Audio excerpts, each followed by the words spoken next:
Allahu Akbar, Allahu Akbar.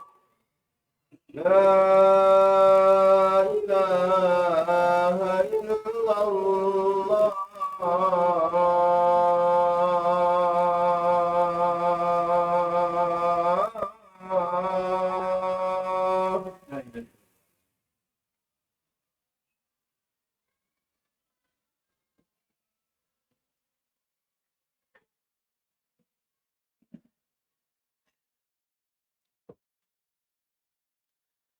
Alhamdulillah nahmaduhu wa nasta'inuhu wa nastaghfiruh wa na'udzu billahi min syururi anfusina wa sayyiati a'malina may yahdihillahu fala mudhillalah wa may yudlil fala hadiyalah.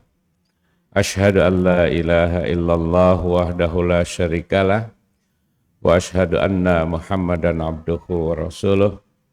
Faqala Allah Ta'ala fil Qur'anil Karim, A'udzu billahi minasyaitonir rajim. Ya ayyuhalladzina amanu taqullaha haqqa tuqatih wa la tamutunna illa wa antum muslimun. Amma ba'd. Ahli Jum'ah yang dimuliakan Allah Subhanahu wa taala. Rasulullah sallallahu alaihi wasallam pernah memberikan isyarat tentang umat setelah beliau wafat. Beliau bersabda begini, la ya'tiyanna ala ummati ma ata ala bani Israel. Sungguh akan datang kepada umatku sebagaimana telah datang kepada Bani Israel. Hazwan na'la bin na'li, setapak demi setapak.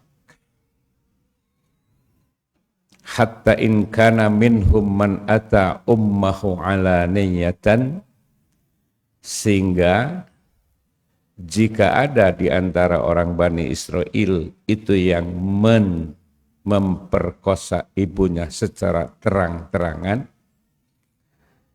lakana fi ummati mayyasna'u zalika.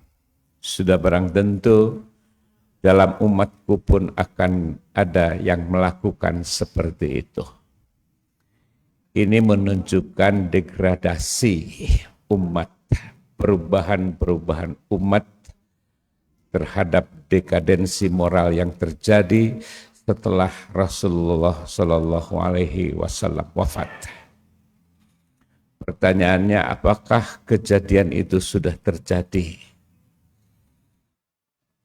Kalau kita melihat kondisi sekarang, anak-anak sekarang itu, kan dalam hadis itu dijelaskan, diterangkan, memperkosa ibunya.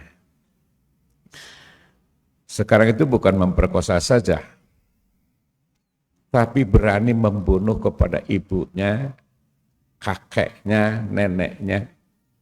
Ini terjadi di negeri ini. Kejadian ini sudah terpampang di media sosial dan kebrutalan-kebrutalan itu terjadi dan itu sangat memilukan. Dan ini terjadi perubahan-perubahan moral. Karena apa? Karena agama ditinggalkan. Hadirin yang dimuliakan oleh Allah Subhanahu wa taala, kejadian-kejadian itu mirip, perubahan-perubahan yang terjadi seperti itu mirip seperti yang terjadi kepada umat Nabi Ibrahim, Nabi Ismail yang kemudian dilanjutkan posisinya di Mekah oleh orang-orang Quraisy. Tidak mungkin ada yang terjadi di zaman Nabi Ibrahim seperti yang dilakukan oleh umat Quraisy. Nabi Ismail itu hidupnya di Mekah, Pak. Keturunannya diantaranya Nabi kita Muhammad, dan orang-orang Quraisy itu sendiri keturunan dari Nabi Ismail. Tapi apa yang terjadi ketika Allah Subhanahu wa taala mengutus Rasulullah? Apa yang terjadi? Pada saat Rasul diutus, kekuasaan itu siapa yang kuat di situ yang berkuasa. Persoalan perzinahan, persoalan perampokan, persoalan dekadensi moral, persoalan minum-minuman keras sudah biasa dilakukan oleh orang Quraisy. Padahal di zaman Nabi Ibrahim, di zaman Nabi Ismail tidak pernah ada itu. Seiring perjalanan waktu perubahan itu terjadi. Maka Rasul Muhammad diutus oleh Allah Subhanahu wa taala sebagai nabi. Sekarang juga seperti itu, Pak. Perjalanannya seperti itu. Perjalanan dari masa ke masa, dari waktu ke waktu 1400 tahun yang lalu, sudah barang tentu ada perubahan yang terjadi. Di masyarakat muslim, khususnya seperti itu. Sampai Rasulullah SAW menyampaikan isyarat beliau itu, wa inna bani Israila tafarraqat ala sintaini wa sab'ina millatan. Bahwa sesungguhnya orang Bani Israel itu akan pecah menjadi 72 aliran. Dalam hal beragamanya, dari 1 menjadi 72. Angka 72 dalam bahasa Arab bisa jadi lebih dari itu. Karena bentuk 72 disebut bentuk jamak, dan jamak itu bisa sampai tidak terhitung, Pak. Sampai ke arah persoalan keagamaan mereka itu sampai pecah menjadi 72 golongan. Dan Rasulullah SAW memberikan isyarat kepada kita sebagai kaum muslimin, wasatab tariku ummati ala 73 millatan. Dan umatku pun akan pecah menjadi 73 millah aliran dalam keagamaan Islam itu sendiri. Coba Bapak nanti pulang ke rumah cari di Google aliran Islam di Indonesia ada berapa itu. Udah beratus-ratus, Pak. Jadi Rasulullah SAW memberikan isyarat bahwa di kemudian hari setelah beliau wafat, apalagi 1400 tahun yang lalu, di masa yang akan sekarang ini akan pecah umat Islam itu sampai 73 aliran. Kulluhum finnar, semuanya masuk ke dalam neraka illa millatan wahidatan. Kecuali hanya satu aliran yang akan selamat dari api ke neraka. Yakni al-jama'ata, yaitu al-jamaah. Jadi semua aliran yang diisyaratkan oleh Rasulullah bahwa setelah beliau wafat akan muncul 73 golongan dan semuanya masuk ke neraka kecuali satu. Namanya al-jamaah. Para sahabat bertanya, man hiya ya Rasulullah? Siapakah orang-orang yang ada dalam al-jamaah itu? Rasul menyebut sendiri dengan al-jamaah. Siapakah orang-orang yang ada dalam al-jamaah itu yang selamat dari neraka? Rasulullah Shallallahu Alaihi Wasallam menjawab pertanyaan para sahabat tersebut, ma'ana alaihi wa ashabi. Pertanyaannya adalah, siapakah orang-orang yang ada dalam jamaah itu? Jawabannya adalah orang-orang yang ada dalam al-jamaah itu adalah orang-orang yang berpegang teguh kepada apa yang aku dan para sahabatku berpegang teguh kepadanya.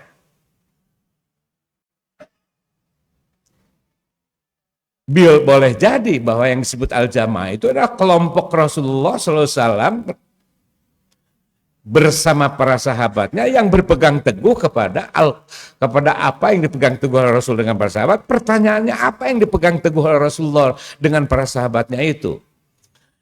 Satu ketika Rasulullah SAW sedang melaksanakan haji wada, terucaplah wasiat Rasulullah. Apa wasiatnya? Taraktu fikum amraini lan tadillu ma in tamassaktum bihima kitaballah wa sunnata nabiyyih. Dalam riwayat lain, kitab Allah wa sunnata rasulih. Ini wasiat Rasul sebelum wafat karena 3 bulan setelah haji Rasul itu wafat. Nah, sedangkan beliau mengatakan hadis ini pada saat haji itu. Ini adalah wasiat Rasulullah. Aku tinggalkan kepada kalian 2 perkara. Kalian dijamin tidak akan pernah tersesat dalam kehidupan ini. 2 perkara ini yang akan menjamin tidak akan tersesat dalam kehidupan ini. Syaratnya, ma'in tamassaktum bihima, selama kalian berpegang teguh kepada 2 perkara itu. Yang 2 perkara itu Rasul menjelaskan, yakni kitab Allah, Al-Quran, wa sunnata rasulih, dan sunnah Rasul atau sunnatan Nabi, sunnah Nabi Sallallahu Alaihi Wasallam. Hari Jumat yang dimuliakan oleh Allah Subhanahu wa Ta'ala, al-jamaah yang dibangun oleh Rasulullah SAW dengan 2 hal yang harus dipegang teguh sebagai jaminan keselamatan hidup di dunia ini. Kita lanjutkan nanti pada khutbah kedua. Barakallahu li wa lakum.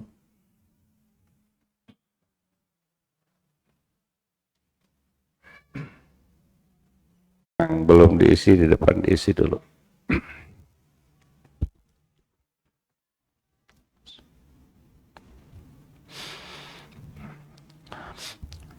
Allahu Akbar.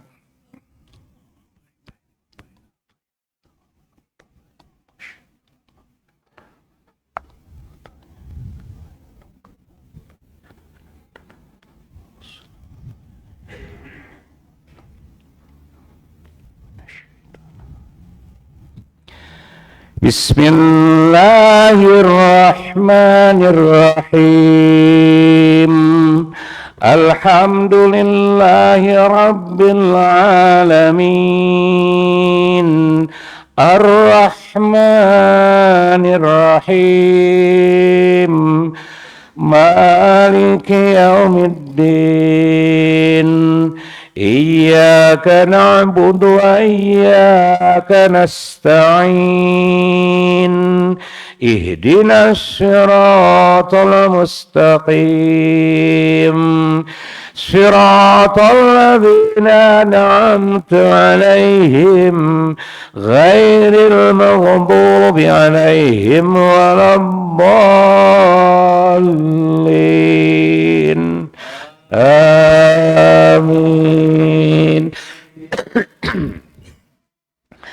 Ya ayyuhalladzina amanu ittaqullaha haqqa tuqatih wa la tamutunna illa wa antum muslimun. Wa'tasimu bihablillahi jami'an wa la tafarraqu.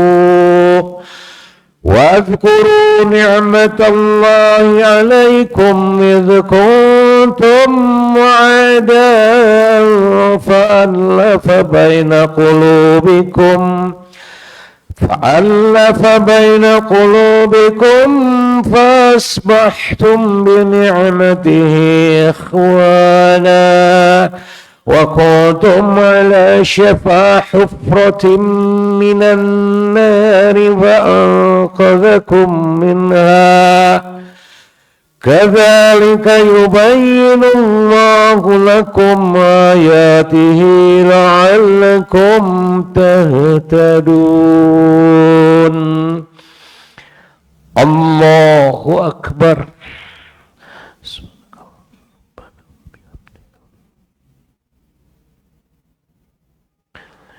Sami Allahu liman hamidah. Allahu Akbar.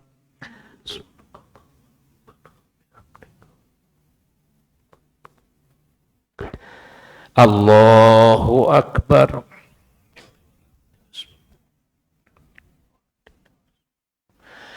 Allahu Akbar.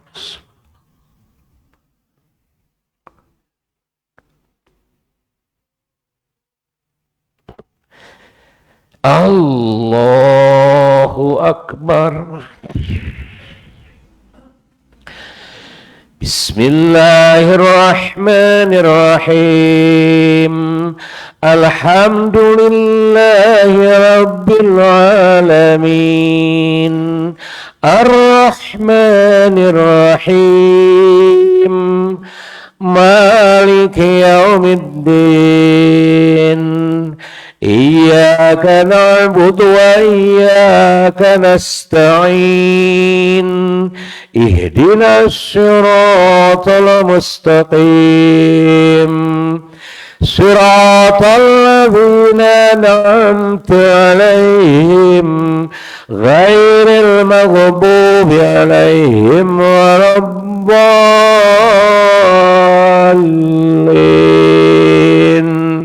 Amin.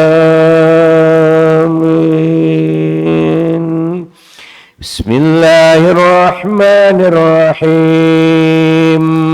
Wal-laili idza yaghsha wan-nahari idza tajalla wa ma khalaqa adh-dhakara wal-untha inna sa'yakum lashatta fa amma man a'ta wattaqa wa saddaqa bil husna fasanuyassiruhu lil yusra wa amma man bakhila wastaghna wa kadzdzaba bil husna fasanuyassiruhu lil usra wa ma yughni anhu maluhu idza taradda inna 'alaina lal huda wa inna lana lal akhirata wal ula fa'anzartukum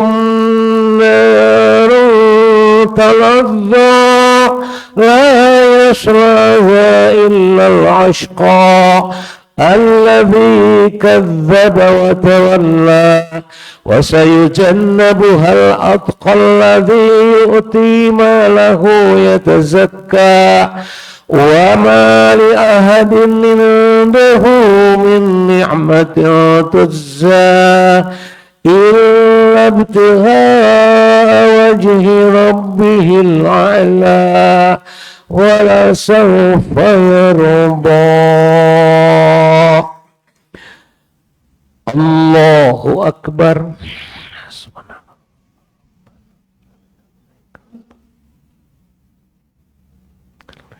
Sami'allahu liman hamidah. Allahu Akbar.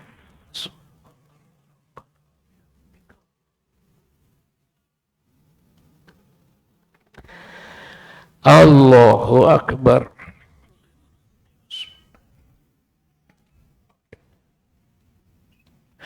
Allahu Akbar.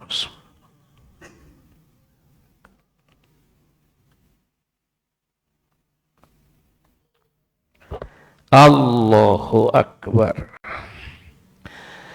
Tahiyat.